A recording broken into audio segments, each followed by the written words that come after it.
قصتنا عن بنت يتيمة مصيرها تواجه أكتر شخص حبته اللي المفروض يكون سندها طلع أكبر عدو ليها. قبل ما نبدأ في الملخص، لو أنت أول مرة تشوفني اشترك في القناة وفعل الجرس عشان يوصلك كل جديد. بتبدأ القصة مع ليلى اللي بتكون مع معلمها في جلسة طرد روح شريرة، وبتقول له الروح دي ماكرة وممكن تكون متنكرة، واصحاب البيت بيترجوا المعلم يساعدهم وبيعرضوا مبلغ كبير جدا. وعلى طول بتروح ليلى تواجه الروح الشيطانية وبتعمل تعويذة بنت جنية، فبيطلع لها جان الجسور وكان فاكرها قاتل مأجور، وعلشان اللي بيجي في سيرة العفريت بيطلع له بيوصل قتلة جندي اللي مكلفين بالقبض على جان ومن زمان، وبيهجموا على ليلى كمان، فبتعمل تعويذة شقية تبعد القاتل، وبيكون جان سندال بيقدر يصدهم بأعجوبة. وبتروح ليلى بيتها تقابل معلمها اللي بيديها ملابس هدية، وبتبقى متفاجئة لأنه معلمها جلدة، وبعدها بيكلمها عن أخوها الكبير اللي التحق بأكاديمية شهور، وفي آخر الكلام بيقولها تحضر الطعام.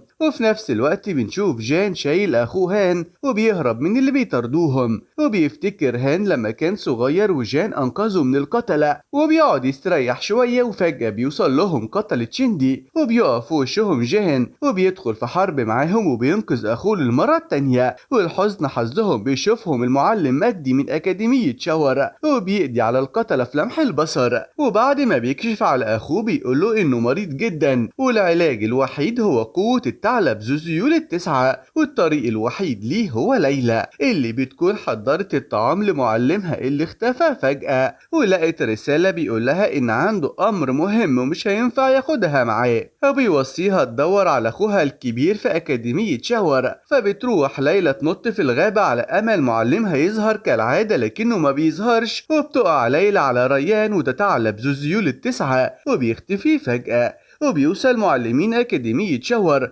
وبتسأل المعلمة رشا ليلى لو شافت الثعلب، فبتشاور لهم على الطريق اللي مشي منه، لكن الخبيث مجدي بيكون شاكك فيها وبيقدر يقبض عليها، لكن المعلم عزيز بينقذها وبيتحدى المعلم مجدي، لكن عزيز بيكون أقوى منه وبيروح مع ليلى يوصلها للمدينة وبيديها تميمة تحميها من القوة الشريرة. وفي المدينة بيظهر لها جان وبيحط السكين على رقبتها، لكن التميمة بتنور وبتحميها، فبتجري ليلى بسرعة. ولما بتوصل الأكاديمية المعلمين بيرفضوا يقبلوها، فبترجع تاني وبتمثل الصعبانيات عليهم، وأبويا ميت يا باشا أمي مشلولة وحاجة قليلة تمنع بلاوي كتيرة، فبتصعب عليهم وقرروا يدوها تذكرة الصعوبات. لكن بتوصل المعلمة رشا وبتقول إن في حد حياته أصعب واللي بيكون جان، وبيحكي لهم جان إنه من قرية شياغو اللي اتقتلت كلها في ليلة واحدة على إيد الأرواح الشريرة، وإنه عايز يتعلم في أكاديمية شاور علشان يقدر ينتقم لقريته. وبيقول لهم حتى اسألوا ليلى شافت القتلة بيطردوني قبل كده، وبتحكي لهم ليلى اللي شافته. وبعدها بتقع من ليلى شنطتها اللي مليانة فلوس، فبتاخدها وبتمشي بسرعة، وبعدها بتوصل الأميرة ديانا ومعاها الأمير مراد، ووقتها الجنود الأميرة بيضايقوا ليلى فبتتدخل علا تساعدها، وساعتها بتتدخل الأميرة ديانا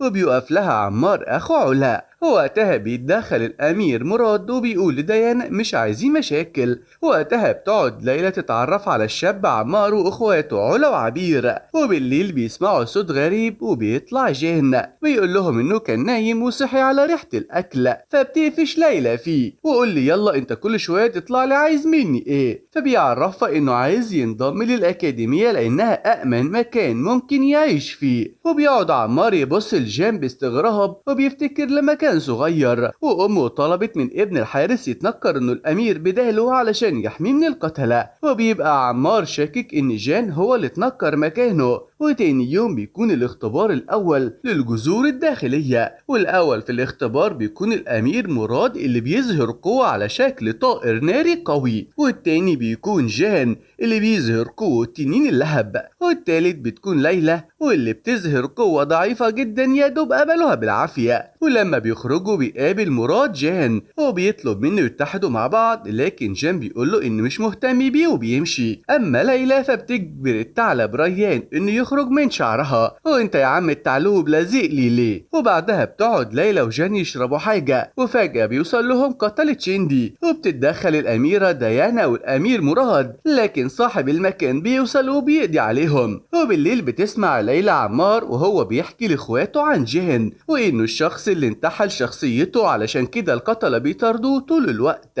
وتاني يوم بيبدأ الاختبار التاني، وهو انهم يقدروا يخرجوا من الجزيرة بأمان. وبيبدأ الاختبار، وبتلاقي ليلى نفسها لوحدها في التلج، وبيحصل انهيار أرضي، فبتستخدم تعويذة سحرية وبتركب على طائر، فبتدخل بيه في إعصار. وقتها بيوصل جان وبينقذها، وبعدها بيفكر جان يهجم عليها يمكن تظهر روح الثعلب ويقبض عليه، لكنهم فجأة بينتقلوا للمرحلة التانية من الجزيرة، وبيوصلوا لباقي المجموعة. وبالليل بيهجم عليهم ضباب غامض، فبيستخدم الأمير مراد قوة الجوهرة السحرية وبيحميهم، لكن فجأة بيظهر طيور شيطانية، فبيطلع الكل يجري. وديانا بتوقع ليلى في فخ عايزة تخلص منها، لكن طبعا بطلنا المغوار جان كالعادة بينقذها، وبيدخلوا يستخبوا جوه كهف، لكن الطيور الشيطانية بتوصل لهم، فبيصنع جان درع سحري يحميهم. وبتستخدم ليلى تميمة المعلم اللي بتحميهم من الشياطين لمرة واحدة. في الوقت ده بيكون عمار وعلا بيحاربوا الثعلب ذو ذيول التسعة في المرحلة الأخيرة في الجزيرة، وبيوصل لهم ديانا ومراد وبيحاربوا معاهم. وبعدها بتوصل ليلى وجهن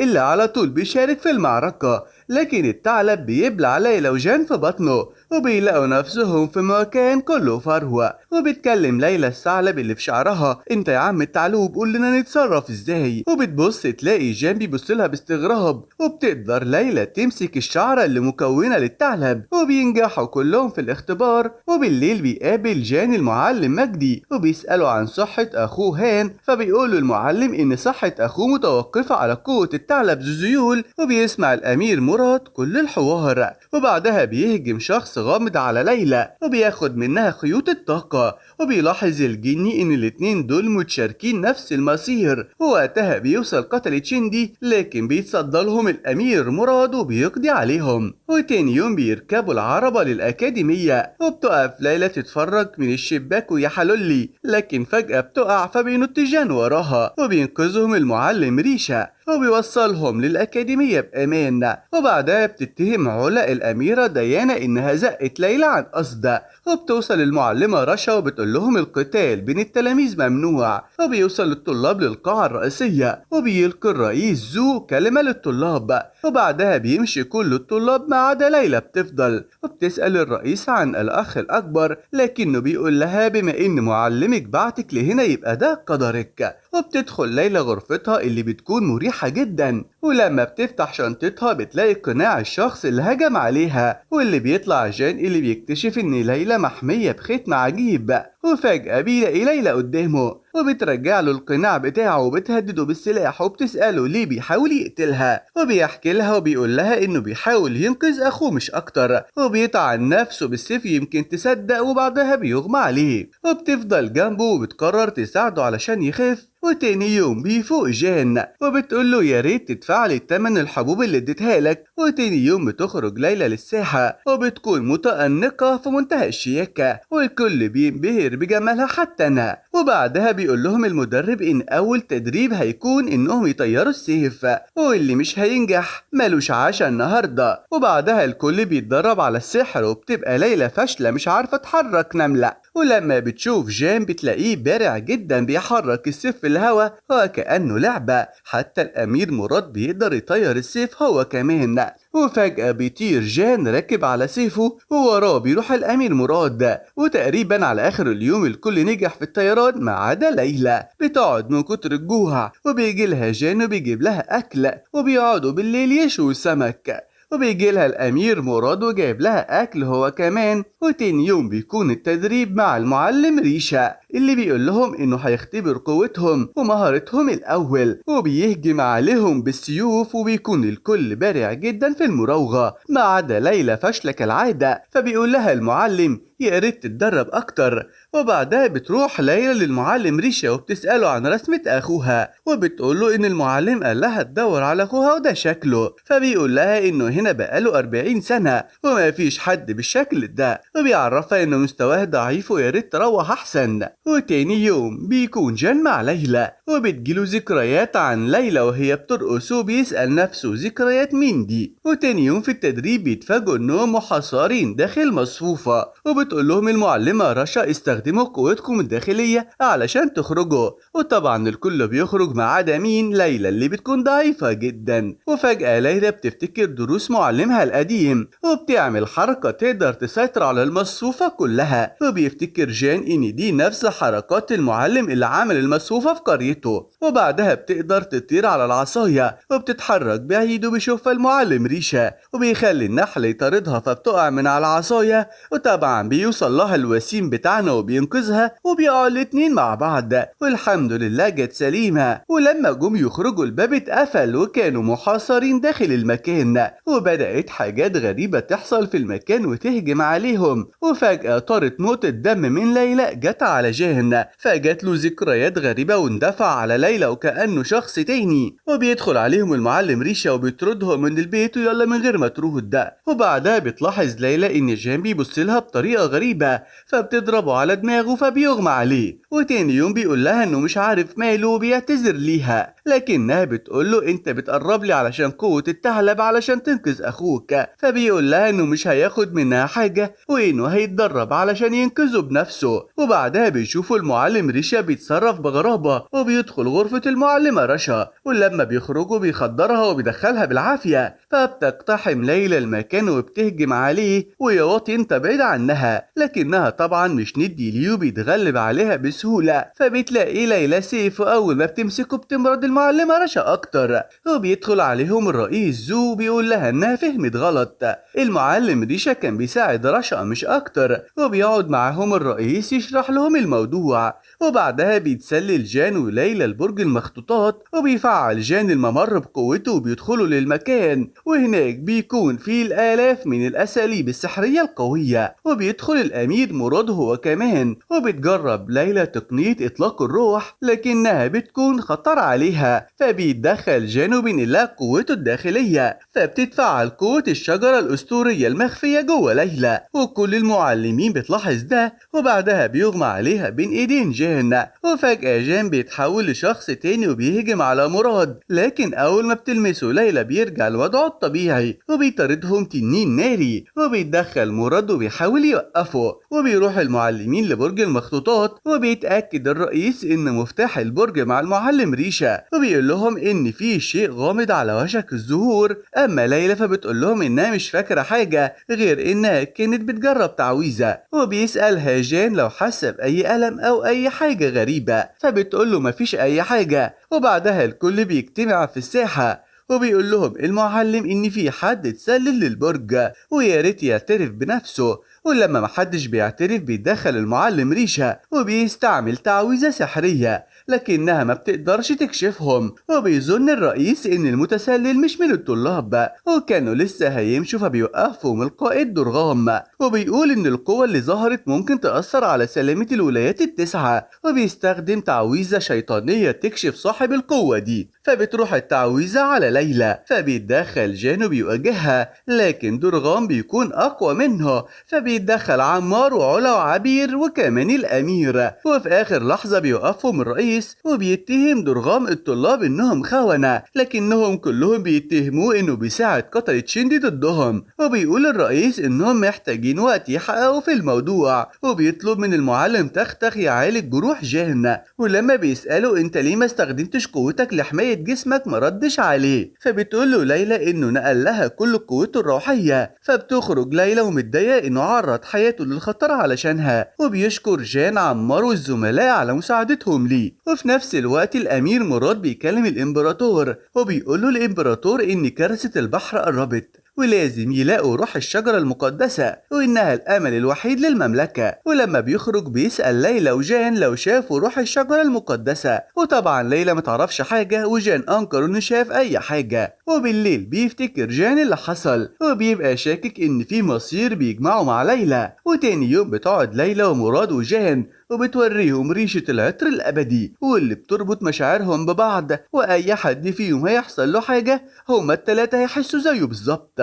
وبعدها جه وقت الاختبار الشهري وبينتقلوا المكان شبه الملعب، وبيكونوا فريقين ليلى وجان ضد مراد وديانا، وبيدخل العقرب إلقاء الدرغام وبيسحب ليلى ووراها جان لمكان بعيد، وبتبدأ معركة بينهم، وبياخد جان الضربة بدل ليلى، وبيقع جان وليلى على الأرض، وبتفوق ليلى لكن جان مغمى عليه فبتديله حبات فوقه وبتستخدم قوتها الداخلية، وفجأة بيفوق جان وبيقفش في رقبتها، وبتجيله ذكريات من حياته السابقة وهو ملك الشياطين، وفجأة قوة الشجرة المقدسة بتخرج من ليلى وبيحس بيها درغام، لكن المعلمة رشا ليه بالمرصاد، وبتروح المعلمة لجان وليلى ووراها درغام وبيهجم عليهم، وبيوصل الرئيس زو في الوقت المناسب وبيطلب من المعلم ريشا ياخد درغام يوصله على الباب وقتك خلص هنا، ولما بيرجعوا بيسأل مراد جان ايه اللي حصل، لكن جان بيسأله لو شم ريحة العطر، فبيقول له مراد انه ما شمش اي حاجة، وبعدها بيقعد جان مع المعلمة وبيسألها هل الواحد ممكن يفقد عقله، وبيتذكر لما هجم على ليلى وبتقول له ان ممكن عقله يتضرر، وعلى طول بتعمل عليه تعويذة وبتكتشف انه جواه ختم قوي،